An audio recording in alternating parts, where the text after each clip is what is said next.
Yes, people. Welcome back to the channel. Another week's episode of the Arsenal Way. Don't forget to like, share, subscribe, whatever it is that these other people tell you to do. But do it for us.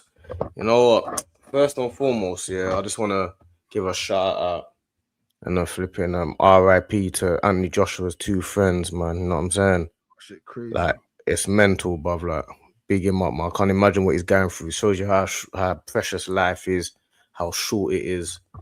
Like, I don't even know what's going on in my background. My background's not even meant to be like that. Right. I don't know what's going. It's meant to be Life like, is it's meant to be like that, but mental. But life is yeah, bro. bruv, it's so mad. Big him up. I can't imagine what he's going through. Big up his bruv, imagine losing your cousin and one of your close friends His cousin? His cousin and his close friend, isn't it? Jeez. You know what I'm saying? One is like he could have been dead, you know what I'm saying? Like sometimes he must be there thinking, bruv, how have man survived this, bro? It's mental what he's going through right now. I can't even imagine. Bro, tell you, I was in Nigeria, I want to say like four years ago. Yeah. And flipping, I had to go visit my grandma. Yeah. I was staying in the capital, which is Abuja. And I had to go to visit my grandma, like in the north. Yeah. Bro, that journey was interesting, bro. At least I could say that journey was interesting. Like I got there quite safe. It was not no events to report going there. But coming back, the driver that my auntie must have sent to take me or to bring me back, should I say, he was on his own little side missions, So flipping, imagine this. The journey from the capital to like where my grandma was staying was like a 5-hour journey, So when we was coming back to the capital another 5 hours, he was trying to Uber. So he was picking up people en route there and getting paid for it. That's not his job. His job is to drop me one place to another. So now we get to a little checkpoint now because there's little road closures and that, and there's little checkpoints. And the police officers must have stopped us now. And they must have asked him for like his credentials, the vehicle, the papers and stuff, like paperwork basically. So they've asked him for one thing. He's got it, but essentially they asking for like just drop us some peas in it, So I'm saying to the driver, light work. I'm gonna give the police officer like I don't know how much I had on me, but I was gonna give it to him and just keep it moving. Do you get me? But now I don't know what he's keeping up with. He decided to drive off. He decided to just zoom off. Like so now the officers they've drawn out their thing now, started shooting at the car. Pew, pew, pew. Brother. Mental. I ain't never been so scared in my bruv. I'm just hearing it, put my head down, just praying that nothing don't hit nothing. Man's in a random shootout. Bruv, you know what's mad, They would have just done man up and just left man on the roadside. No one even know who or what is. You know what I'm saying? They don't even know where you are. You don't even know where you are, bro. Do you know what I'm saying? So point being, bro, Anthony Joshua was like, what? He won his fight with Jake Paul the other day. He's getting all the plaudits, all the girls loving him up, all the American girls loving him off. And what? A few days later, boom, car crash. You lose two of your loved ones. Lost your two loved ones, and just like that. But like I said, like, bro, and he's a humble you, innit? Like I've met him a few times. Obviously, he rolls with certain people that man know. He's a real humble brother. And I'm saying, always humble, always respectful. Like, not to say, like. But sometimes you're going to start thinking like, how does man deserve this? Or what is the reason for this? Or why am I in this situation? Like, you start questioning energies and start thinking about stuff like that. That's what happens when these type of things happen. I can't even imagine what he's thinking, bro. Man's in a car crash, lost your two loved ones, you're alive, and they're dead. And you're thinking, bro, like, that's devastating for the rest of your life, bro. Imagine he's gone to do the Dirty December thing there, enjoy, and do you know what I'm saying? Do all of that, and I'm sure of him as well. He's probably got some. He was going from, I think it was Lagos to Ogun State, I think is the reports I saw. I don't know whether or not his family stay in that side, like like the locals, like village or whatever. Like I'm sure he's probably got some charity work or some, like he usually does. Do you know what I'm saying? Like give out a few stuff to people or make life a bit simpler for people during this time of the year. So no doubt, bro. And it's mad because even yesterday, he was on my brethren's slides, getting his haircut on a live, literally yesterday. Like not even 24 hours. He was getting his haircut for this journey, for this trip. You know what I'm saying? And like just like that, bro. That's what I'm saying. Life is short, but life is more unpredictable, bro. You just don't know what's around. It's precious, bruv. Like every single day, like you slightly gotta. It's so sad, yeah, that it takes stuff like this to remind you, how precious it is. Like you never want a tragedy to remind you, but unfortunately, that's what ends up happening. You take day by day. We never tell our loved ones we love them. We always just get irritated by little things. Even my uncle that's got MS, he said to me recently, like he can't walk anymore. He goes, D, the fact you can walk and all that, remember just to enjoy that. Because not only can I not play football now, I can't even get up the stairs, bro. If I would do anything to have be able to walk, and that's the basics that we never think about. Yeah. You take that for granted, innit? Never think, oh yeah, I'm going to the shop. Oh yeah, I can't. Like he's like D. Just be like, remember that these basic things that we can do that is so. And he's what? He's 60 odd. You're not even 50, late 50s. Yeah. But that is life, and mental, bro. And life must go on, as they say, bro. And you know, someone once said football is the least important of all the important things. So here we are. Here we are, bro. On the least important of all the important things, the Arsenal way. What we say? Where should we start? Should we start with Brighton and then we move on to the match preview for tomorrow's game? I know you was at the game. Did you go to the game yesterday? No, I went Crystal Palace. I didn't go Brighton. Oh, you went Crystal Palace. Okay. Yeah, I went Crystal Palace. I didn't go Brighton.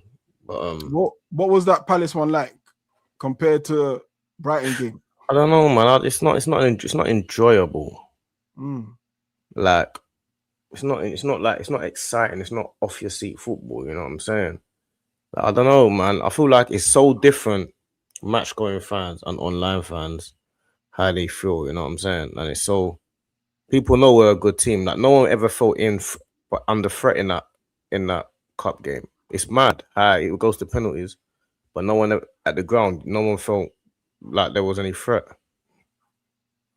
You know what I'm saying? So it felt like a routine win, even though it wasn't. I never felt under pressure. I never felt like we weren't going to win the penalty shootout. Whereas if I was watching it on TV, I know I would feel like, oh my days, we missed that. Or they're going to come back. Like, you know, you start feeling things. I never felt that once in the ground, bro. I just felt like, yeah, we're going to win this game no matter what. Yeah, bro, that's crazy because one of the arguments that people have put against me on Dan Potts' show one time when I said, bro, it's a different experience. No one could change my mind. I don't care who gets offended. It's a different experience going to the game than it is watching it on TV. It's a different experience because I was watching that same game you was watching, bro. And I was a bag of nerves, bro. I was a bag of nerves. And like what you said, if I was probably at the ground, I would have probably less nerves, you know, because I'm seeing it, you're feeling it. Because the thing is, when you're watching Arsenal, bro, you just feel like you're on your own, especially when we lose. It feels like a lonely place to be. Do you get what I'm trying to say? So, yeah, there's definitely that experience, match going experience, and watching it at home. The Brighton game, obviously, I'm watching that doing the watch along on my channel. Yo, I've never seen us have so much control. We had so much control in that game. Bar like maybe 5-10 minutes where Brighton improved. I think it was when they brought on Minte. And I think he changed a lot. He changed a lot for them. You know, he gave them energy, gave them the audacity, to be honest with you. Like he came on, he was trying things. You know what that brother's like? He's quick.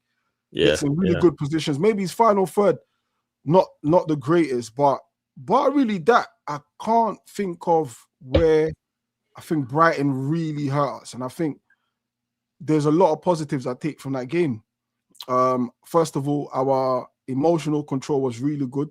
Our in-game management was really good. For instance, we haven't seen in weeks past where we actually have an out ball with Jesus or Martinelli, who actually go to the corner flag and just take the sting out of the game, take the emotion out of the game. And I think that was really good. Creating chances, yes, not finishing them, but creating them, because in the past we've had issues with creating chances, but I felt like we were creating a lot of chances. So yeah, there's a lot of positives. Obviously, the negatives are the fact we're not killing off these games. 2-0 up, 1 goal goes in, and everything just changes. The nerves, we just become a bag of nerves. So, but overall, I thought it was a game that we could have won 3-4 if we put away our chances. But I know a lot of people look at it and say, you know what, it was a tough game. I personally didn't think it was a tough game. I think we made it look tough. But overall, if you look back, if Martinelli scores that chance he has, it's 3-1. If Saka scores that chance he has, 3-4. Like, we had so many chances in that game. Gyökeres's chance as well, early. But online, there's been a lot of debate with, Saka and Gyökeres, or as someone put it, the old boys versus the new boys. They're saying like people aren't providing the service for Gyökeres and it's deliberate. What do you think about that?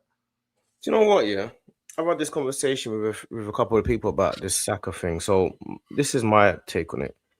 About 2.5 years ago, I always thought Saka would naturally, without thinking about it, become the Salah bracket. Just by his trajectory, just by the fact that I just thought it was inevitable. That he goes from 8 to 10 goals to 14 to just next thing you know, he's getting 20 goals a season normal. I just honestly always felt that he was just going to be Salah soon. And I've realized it's a lot harder to become Salah than you think. Like, it's taken Saka a good couple of years now, and a good couple of years he's like, I feel like he's just plateaued for the last couple of years. I don't feel like he's anywhere near the 20-30 goal season player at all. And he's a forward. Like, he's technically a forward. That position that he's in, it's unforgiving. Like, you got to remember, Bremo got 20 goals last season in the same position. Saka's never hit that. You get it? So we're playing. We as Arsenal fans have always put Saka at the highest tier. Like, I'll be honest. Last couple of years, when people say Yamal, I'm thinking Yamal's not better than Saka. Are you mad? He's just come on the scene. How can he be better than Saka? Now I'm looking at it thinking, hold on, am I crazy? Like, Saka hasn't. He's not. Like, he just isn't what I thought he was so far. I just always assume. I know he can be, and I always feel like he's got the potential to be. But I guess it is just potential. Like, there's no way it's inevitable that he's going to become Salah. And I think a lot of it is down to him. I don't think it's about, I blame Gyökeres for this. I don't blame Trossard. I don't blame anyone else but individual players. Because Trossard's not struggling. There's no way Trossard should be our best attacker. Yeah.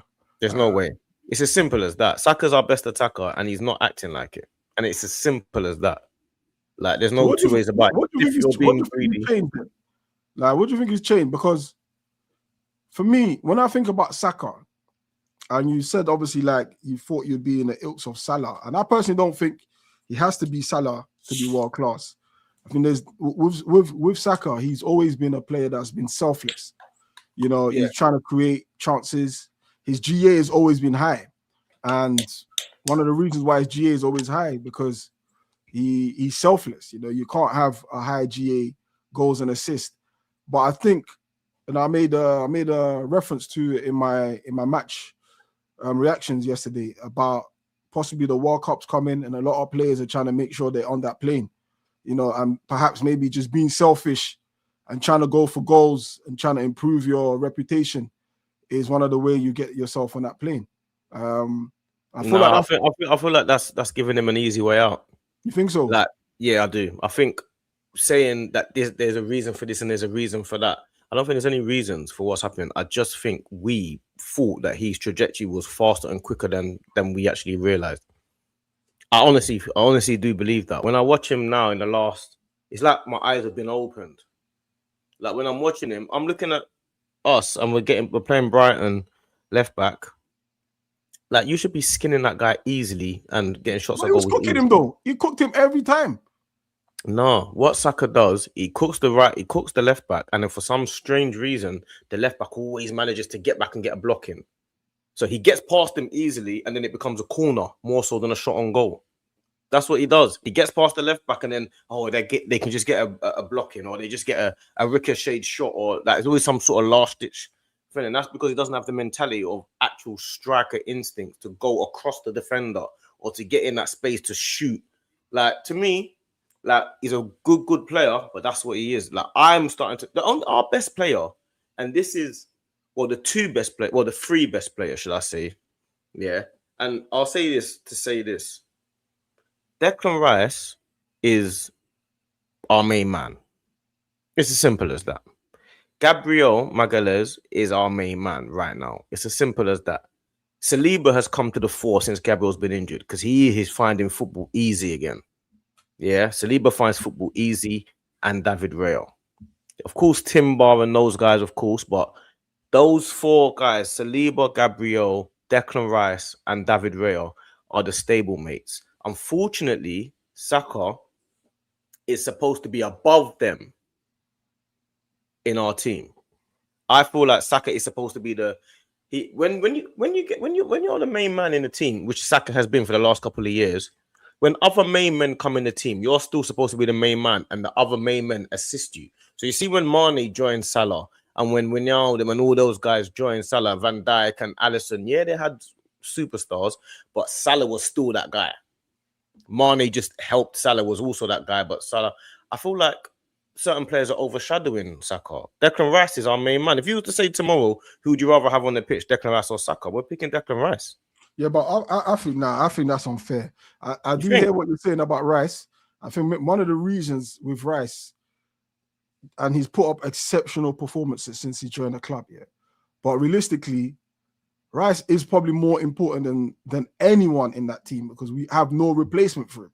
There is no one that comes in and replaces. But there's no replacement for Salah at Liverpool. No, but I'm talking in the sense of like of Saka. Yeah, but Madueke shouldn't be replacement for Saka. But he's the one that will come into that role. Yeah, there's no one I can think. Saka's playing, and we're now looking at it like, oh, hold on a minute, Madueke can do a good job. That shouldn't be the case. He should be clear as day, way below.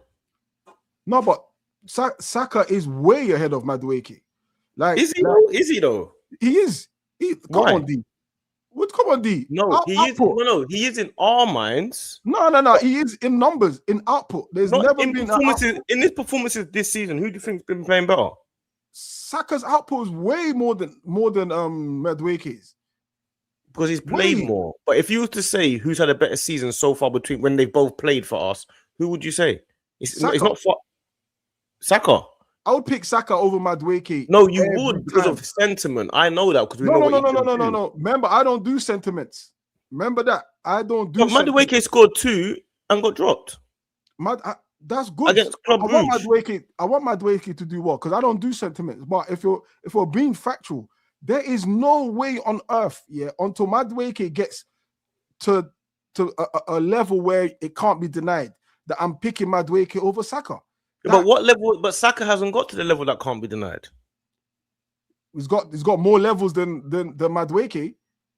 He's got more levels than Madueke because he's been there longer and played more. But what I'm saying is, in terms of the ratio to how much they played on the pitch, percentage on the pitch, whose performances have matched up better? Madueke. Saka. How? Based on what? All right, let's even keep it simple, yeah? Let's keep it simple. Set pieces. Yeah, Saka takes the best corners down that right-hand side. No doubt about that. Our last 2 games where everyone's talking about own goals, they've all come from Saka's deliveries. Yeah, I agree. That alone sits down Madueke. That alone. Like for me, I get that, but what I'm saying is it shouldn't be a debate, bro. It shouldn't be a debate. You're making it a debate because it's not a debate. It is a debate. Saka's not been playing well this season. Would you say he's had a good season? No, by far, I'm not saying he's had a good season. But what I'm saying is, even with his levels being this low, I don't think the conversation of Madueke sitting Saka down is we're there yet. Because Madueke's got to do more for every chance he gets. Yes, I can acknowledge he scored the 2 goals in Bruges, the goal against Bayern, and did he score in the Premier League yet? Not too sure, bro. I feel like he scored in the Premier League, you know. Not too sure. Maybe not. I'm not too sure. But I feel I like think you're giving Saka too much leeway. no. I feel like one thing you get with Saka, yeah.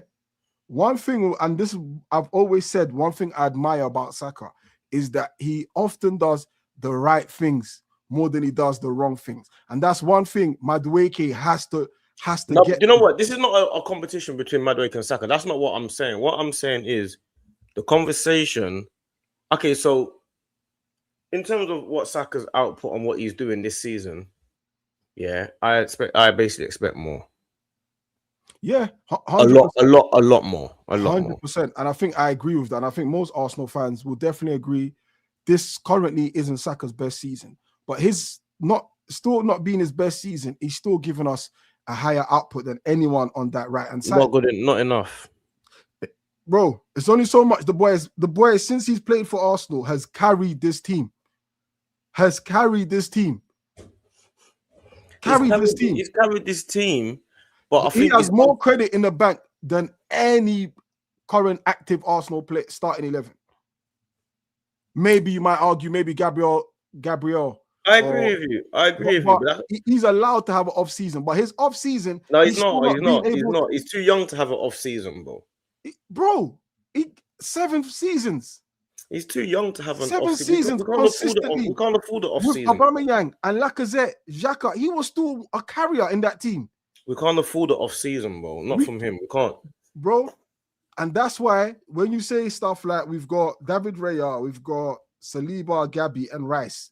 Thank God, because at least it's now being spread evenly. Because there was a time when it was literally only Saka that was putting in performances week in, week out. Remember, he's versatile. Started as a left back, moved to left wing, then to right wing. Now, we can't afford to have an off season, but if someone can have an off season with the numbers he's currently putting on with his off season, I'm all right with that. Do you know what? I've been saying this for a while, yeah? And the solution, Saka needs to be in the 10. I've been saying this for so in the 10 long. He needs to be in Odegaard's position, bro. Nah. What evidence? Nah. Bro, if Saka plays right centre midfield or where Palmer plays, I guarantee you he becomes a 20-goal season player immediately. We can't have him on the wing taking on left backs. He needs to be in the middle of the pitch, driving past their number 6 and shooting. Like, we're overcomplicating his game. We need him. He's a direct killer. Saka's got the opportunity to be where if Saka plays where Cole Palmer is, he gets 15 to 20 goals a season, bro. He gets you see all them chances that Odegaard has and all that stuff. Saka can do half of what Odegaard does in terms of good football, but he runs with the ball. Put him in the 10, let him run at Caicedo, let him run at Rodri, let him run at... He will skip past those guys and shoot. That's what we need in the 10, bro. I can't see Saka as a 10, and one of the main reasons why I can't... You watch, yeah. You remember I said this first, yeah. I've been saying this for ages. Saka is not a right winger anymore. He needs to be in the 10, bro. I don't understand. I guarantee you Arteta's going to do it soon. Watch. I've not seen the evidence, bro. I'm not going to lie to you. I've not seen the evidence. I've not seen what he needs to be. We're wasting him on the wing. Huh?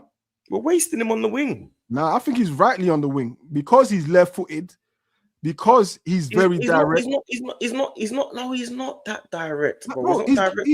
His best season, attacking-wise, has been on the right. Let's not complicate it. Bro, his best season has been on the right. Yeah, because of Odegaard, isn't it? That's where he's playing. But let's not complicate it. It's more than just running through and shooting. What's his passing like? What's his intricate like? What's his vision like? Well, what's Odegaard's intricate like? We've seen it in last 2 seasons. Well, 2 seasons ago, we saw it. We saw how intricate he is and where he finds the ball. And I'm not saying Saka can't do that, but don't go and start doing stuff that is working. Don't go and try to fix something that ain't broken. Bro, it is broken because Odegaard, yeah, is not the player that the way he plays in the 10. I don't want that anymore. All right, but then shouldn't the conversation be about Odegaard rather than bringing in Saka? No, because we've got ready-made solutions in our team. If Odegaard was doing what, like, for example, doing what he's supposed to be doing week in, week out, I wouldn't have to worry about Saka in the 10. I'd be like, well, Odegaard doing his thing, we ain't got to worry about it. But Odegaard and Saka right now are two players that are both kind of half underperforming. Yeah. I need Saka to be performing more than I need Odegaard performing. Saka can win us the league. I don't think Odegaard can. So I need to get the best out of Saka more so than I need to get the best out of Odegaard. I'm not worried about Odegaard's form, because if Odegaard's not playing well, I'll just sit him down for Eze. Do you get it? I'm worried about Saka's form because I believe Saka has the potential to win us this league or win us the Champions League. It's like Gyökeres. I need Gyökeres firing. I need to get the best out of him to fire us to the title. I don't need to get the best out of I don't know, Marino. I don't believe Marino gets the best, fires us to the title. Marino is not the player I need to worry about with his form. If he's not playing well, he gets dropped. Eze is a match winner. I need to get the best out of Eze. I need to get the best out of Gyökeres, and I need to get the best out of Saka. I think the conversation, should be about that 10 row then. It's got nothing to do with Saka. I think Saka does what he's doing on that right-hand side. No one can touch him. No one can talk to him. No, like even the numbers he's put up this season, not the greatest, but for most people, that's a good, decent return. It's a good, decent return for more. If Madueke had Saka's return, everybody and their dogs would be saying, yep, that's decent. And he's a 60 million pound player. Do you get what I'm saying? I just think we need to start understanding that some seasons, some players have off seasons. Like Saka hasn't hit his best yet. He might hit his best. We saw it with Phil Foden. Phil Foden has been dog shit the last season and a half. Started to pick it up this season. No one, at this moment, no one cares about the bullshit he's been putting up. People only care about what he's doing now. Yeah, but this is the point I'm making. Like, I rated Saka higher than Foden. He's still higher than Foden. All of a sudden, Foden is now the same level as Saka. All of a sudden, he's better than Saka again. I've always thought. He's not. He's no way better than Saka because this is my point. Over the stretch, who's had a better? Over the last 4 or 5 seasons? Who's had better seasons? If you're talking about team-wise, then no, individual. I think Saka's been more consistent. Saka does it club level and international level. Right. So we believe that, right, for the club level, but you see for international level, but you see club level, yeah, for example, yeah. So Foden has won Player of the Year. Mm-hmm. Saka, when did Saka win Player of the Year? Because the problem is Foden hits a peak. But his highest has been higher than Saka's, and his lowest are lower than Saka's. So he's more of a roller coaster, you understand? But Saka in the highs, Saka is stable. No, but what I'm saying is, in the highs, Foden has won leagues in the highs. He's helped his team to leagues. I don't think that's Saka's issue. Saka's done stuff that could have won us the league. Unfortunately, no, I agree. I agree with that. The league. Do you know what I'm saying? We need Saka not to be a Saka that's now or a Foden. We actually need Saka to be a Salah because of how our team's built. Saka scoring. I think it's an unfair comparison comparing them to Salah. You know why? Let me tell you why. It's not. Let me tell you why. Because in the way our team is and the way we're built and the way we play, we actually need Saka to score 20 goals a season. If Saka scores 10 goals a season, it probably won't be enough. It won't be enough. Which is why I say things like, if we had Cole Palmer, was it not last year, the year before when we were going for the league or whatever, instead of Odegaard, we would have won the league. Which is why we all said, if we had Gyökeres instead of Havertz in a certain season, we would have won the league. Because at certain points, because of the way our team's built, we haven't got one 20-goal season striker, bruv. We bought one in Gyökeres, so I can't even say that. I can say that's fair, we bought one, so we do have one. But before Gyökeres, we didn't have one 20-goal season player in our team. Not one. Since when have teams not had one 20-goal season player in their team? And you know what? And we've nearly won the league without one. But we haven't won it. We haven't won it though. We scored. I know, but we scored our highest goal return without. Listen, I'm not even against us having a. Nah, I'll be honest with you. No, I'll keep it 100. I'll keep it 100. I don't give a fuck who scores 20 goals a season, whether it's Saka, Odegaard, Martinelli, Trossard, Jesus, Marino, Havertz. I don't care. But who's more like who's in our team now? Who are the players that you think are capable of getting 20 goals a season? Which two play or which players? At this moment in time, it's probably our top scorer, Trossard. But Trossard's not a 20 goal season player. I mean, I'm answering your question. I can only go by the no. facts. So the two players that I think have got the potential, or the players in our team that got potential to get 20 goals a season, are Saka and Gyökeres. Are you saying goals or are you saying GA? Goals. Just goals. Probably Trossard. Saka should. Saka should be scoring. Saka is twice the player Trossard is, bro. I think he is. I think Trossard. Saka's potential is our best finisher. He is right now, but Saka's potential has always been. Saka's potential is world class. Trossard's not got no world class potential. You ain't got to be world class to be banging in loads of goals. You ain't got to be world class to have the best finish. You can look at bare strikers that have got good finish, or bare forwards that got good finish, but they're not world class. Trossard, if you look at his catalogs of goals, if you look at Trossard's catalogs of goals, you can't say the same for Saka. No, but Saka's got potential to be world class, or is world class. That means debatable. Trossard is nowhere near that level. Trossard is good enough, but he's the best finisher. He's not world class level though. Trossard is a better finisher than Gyökeres. What difference does it make? And he's not world class. And Gyökeres is supposed to be a world class striker. Yeah, but Gyökeres scored 97 goals in 2 years, bro. But yeah, Trossard's been our club. We wanted Trossard sold last summer. My point being, your finishing doesn't determine what class you're in. When he gets his chance, more often than not, he can finish it. When he gets into shooting range, more often than not, he will take a shot. That's Trossard. Yeah, but that's Marino. That's the same as Marino. Marino gets a chance, he scores. He's not world class. But what are we talking about now? No, what you're saying, you're dismissing what Trossard is doing, and I'm saying he's the best finisher at the club. No, I'm saying he's the best finisher at the club, and if we get the best right now, out of all those guys, potentially now could get 20 goals because he's ahead of all those guys. Yeah, but if Trossard is firing and Saka's not, we're not winning the league.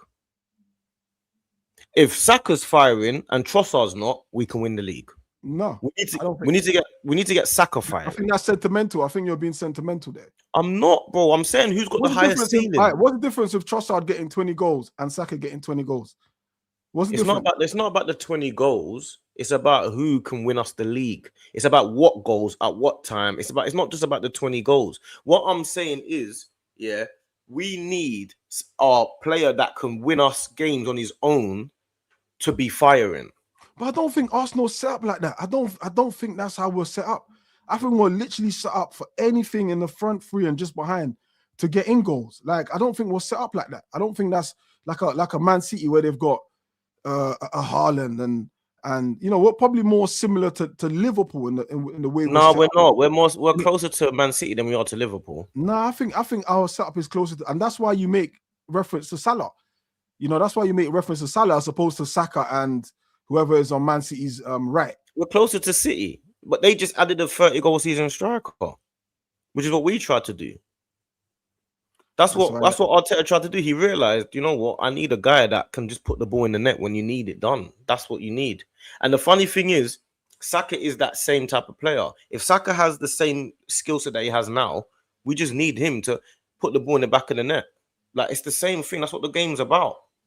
Like, it's all well and good skinning your left back all the time, but we need you to put the ball in the net, bro. And that's why he is GA's. That's why Saka is more rated on GA than he is on just goals, because he's selfless enough to create chances for others. Do you get what I'm saying? You don't get that with Salah. Though Salah bangs a lot of goals, but you hear a lot of Liverpool fans saying he's selfish. He's mad selfish. I know, but they're saying he's selfish after he's won them countless titles and countless Champions Leagues. They say the conversation's different. They said he's selfish when he's not scoring. That's just the bottom line. When he's not scoring, you can see why the GA thing affects them. Like, you got to be able to assist for others as well, not just when you're scoring. Now, I think I would never, with what Saka has done for Arsenal at his age, I could never put him down and say, you know what, if he's not scoring goals, Arsenal won't win the league. But it's just isn't that. That's just not how we play, and that's just It not. is. We need him firing, bro. Like we need Saka badly. We need him firing. Saka firing doesn't mean Saka scoring goals. Saka firing means he's scoring and assisting. That's what we've known Saka to be. It's not about him scoring goals. Saka firing is on his assist game and his scoring game. You get what I'm saying? But let's not even hang too much on that. I know we've got 10 minutes. Yeah, that went for a little while still. Yeah. We've got about 10 minutes. It's a good conversation though, because it's what a lot of people are talking. It's a conversation. It's better to have it in-house than on the outside of people that think differently, because it's a good convo, because at the game, this is the conversation we're having. Yeah. These are the convos I'm having with real diehard Arsenal fans, season ticket holders. We're having the same type of conversations, you know what I'm saying? So it's good to have this, you know what I'm saying? But let's get on to obviously we spoke on Brighton. Let's get on to Aston Villa. Aston Villa, 3 points behind Arsenal. They beat us obviously a few weeks ago, last minute goal. They're missing Kamara and Cash this game.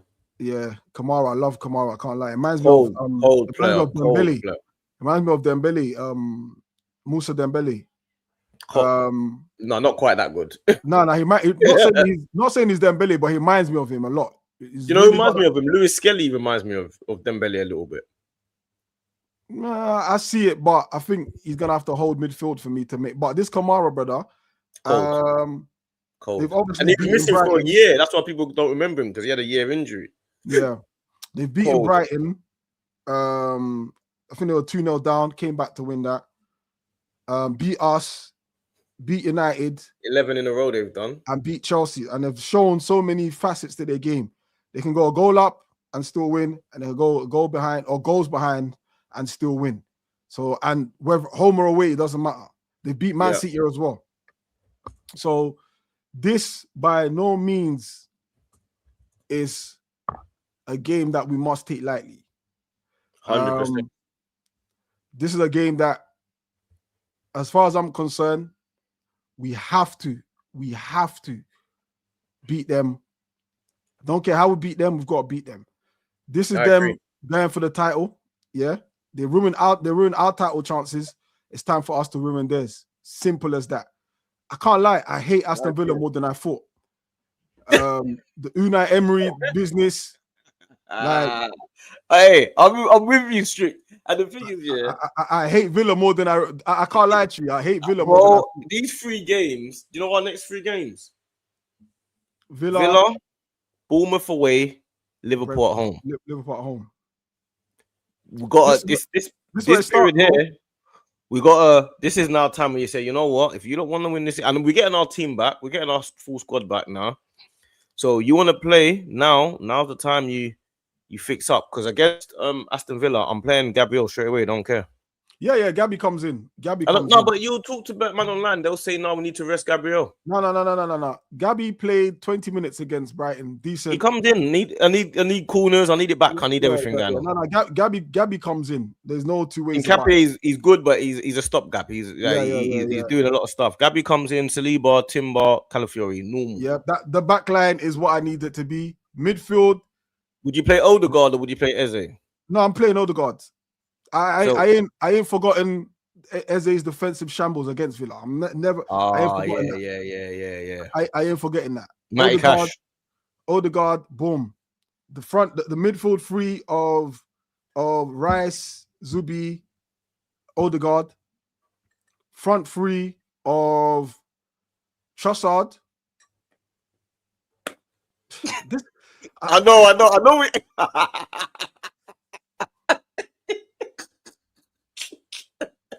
Hey, I know exactly what you're thinking. Man, you see, Victor, he's giving us headaches, bro. He's giving us headaches. He's giving us problems, because I'm looking at him, thinking, yo, what's going on there? Who's this guy? I'm not even against him being dropped, bro. Jesus, or I go for my trusted Merino. Nah, we got to go with runners, man. We got to give them problems, like with runners at least. Merino just drops the game too deep, man. He just gives us the game too. I think of the game on Saturday. Saka beats his man, puts a ball in a cross. He's nowhere to be found. Like, where are you? Marino was the closest, reaching. Why does he know where the action zone is? I don't know what's wrong with Gyökeres, fam. Like, to me, it's like he's not a striker, fam. Like, you're not are you gonna be around? And it's like every centre back gets the better of him. Who are you going with? Who are you going with? I'm going with Gyökeres because I need to get him firing. Because even if he starts hitting goals at the end of at the second half of the season, if we can get him firing, he can fire us to the title. I don't think Marino's going to fire us to the title. I don't think Jesus can fire us to the title. And I don't think Havertz can fire us to the title. I think they can be good players and help us along. But I do think Gyökeres got the potential to just fire us to the title. So we've got to get him firing. So he has to play. But he ain't helping me. Like, because I'm looking at him thinking, right, you don't look very good, bro. Yeah, like in anything that he's doing, headers, passing, first touch, he just looks poor in everything. What I do like though is how he took the penalty and stepped up. I do like that. Yeah, no, don't get me wrong. Like I'm just this is a massive game. This is his chance to be a big game player. So if he's playing, it only takes a couple games for people to say you're in form now. If he's playing, then, but for me, like I said, I'm not about sentiments. I'm about who can do the job. Yeah. Whether it's now Marino, whether it's Jesus, but I'm leaning more to Marino because I've seen him do the job, you know. But again, if Gyökeres starts, I'm not against it. But if Marino starts, I'm not against it. If Jesus starts, I'm not against it because all of them bring different things. But I want someone who can bring goals or who can create goals or push the fence back and create havoc. I don't mind, but ultimately I need goals. You know. And then Saka obviously on the right hand side. Obviously, I know we're pressed for time. We didn't really touch too much on it, but Villa a win for Villa takes them level on points with us. I think our goal difference will just about hold us up until Man City play tomorrow. Who should we fear in that Villa team? Watkins, man. Big problem. I think we're missing a trick. I think there's 3 players that we could potentially go for in January. I know we won't, but I'm just saying there's 3 players that we could do. Now we're not going to get Gahey, so I'll lay that. But the 2 players, we should be definitely getting Semenyo and we should be getting Watkins. Watkins for 30-40 million will be the smartest winter signing we'll ever make. And you know what's crazy is that last season when we had a chance to get him, I definitely looked down on that move. And I was screaming for Watkins for the whole summer. I said we need Gyökeres and what we need. I was screaming for Watkins, bro. Ask anyone, they'll tell you I've been screaming for him. Been screaming since before the summer. No diddy. But I've been scared mental. But I've been needing for early. No diddy. Mental. I can't get my words out. I'm all tongue twisted. It's crazy. It's tongue twisted for only mental. Hey, we're getting crazy with this D. That 30 seconds was crazy. D, that's diabolical. Like I say, I can't even say nothing now. I can't even say nothing. I wanted Arsenal to buy Watkins for a long time, especially since this summer. Especially because I saw him as a brilliant player involved in the squad. You get it? But wouldn't you just put it that Watkins is currently on form right now? Because he was stinking up the gaff last season and stinking up the gaff this season. He's not even on form. He's only got 4 goals this season. He's not even on form. He's not even on form like that. He's just had a couple good games. But the difference is with him is the way he plays. Yeah. 1, you're used to the Premier League already. But 2, he's a natural player that his hold-up play is better than Gyökeres is, and he stretches defenders regardless. Regardless of what your play is like, he runs that way. And you know that at some points, he might just pop out of the blue. With Gyökeres, we don't know he's able to just pop out of the blue and win us the game. With Watkins, the only reason they beat Chelsea the other day. That's true. Watkins can do that. We know he can do it. He did it to us last year. He killed us last year. He killed our time. He's done it to us plenty of times. What about Rodgers, though? I think you left out Rodgers. Nah, Rodgers is overrated, man. I don't rate him as high as everyone else does. Oh, man. my days. This guy just writ Rodgers hat trick tomorrow. You just writ it. Rogers He's is just brilliant. flipping rated, bro. Rogers is absolutely brilliant. FamZone TV, you man's gotta go there. If any bullshit happens, go there anyway. Go there anyway. But if any bullshit happens, I need you lot on his channel. I need Rogers you is lot on his brilliant. channel. He's absolutely brilliant.